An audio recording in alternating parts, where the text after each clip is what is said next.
അല്പവിശ്വാസി, നീ ഭയപ്പെട്ടതെന്തിനാണ്? കാറ്റും കോളും ആഞ്ഞടിക്കുന്ന നേരത്ത് ഞങ്ങളിതാ നശിക്കാൻ തുടങ്ങുന്നു ഗുരു, നിനക്ക് ഞങ്ങളുടെ കാര്യത്തിൽ ശ്രദ്ധയില്ലേ എന്ന് നിലവിളിക്കുന്ന ശിഷ്യന്മാരോട് അവൻ ചോദിക്കുന്നുണ്ട്, അല്പവിശ്വാസികളെ, നിങ്ങൾ ഭയപ്പെടുന്നത് എന്തിനാണ്?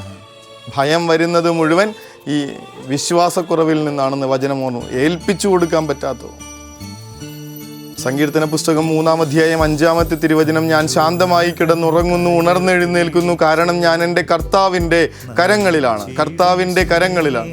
കർത്താവ് ഈ ഈശോയുടെ മരണസമയത്ത് നമ്മൾ കാണുന്നുണ്ട്, അലറിക്കരിഞ്ഞ് മാത്രം മനുഷ്യര് മരണത്തിലേക്ക് പോയിരുന്ന അതിക്രൂരമായിട്ടുള്ള കുരിശു മരണത്തിൽ ഈ ഒരു മനുഷ്യൻ മാത്രം, ക്രിസ്തു മാത്രം വിളിച്ചു പറയുന്നുണ്ട്, പിതാവേ, നിന്റെ കരങ്ങളിൽ എൻ്റെ ആത്മാവിനെ ഞാൻ സമർപ്പിക്കുന്നു എന്ന് പറയുന്നതോടുകൂടെ ഒരു കുഞ്ഞുറങ്ങുന്നത്ര ശാന്തതയോടുകൂടെ ഈശോയ്ക്ക് മരണത്തിലേക്ക് പോകാൻ പറ്റുന്നുണ്ട്. ഭയപ്പെടുന്നത് എന്തിനാ? നിങ്ങൾ ആകുലപ്പെടേണ്ട, ഉത്കണ്ഠാകുലരാകേണ്ട, കുടുംബത്തെക്കുറിച്ചുള്ള ഈ ഒരു നമ്മളെ തളർത്തിക്കളയുന്ന ചിന്തകളൊന്നും വേണ്ടെന്നേ തമ്പുരാൻ നോക്കിക്കോളും.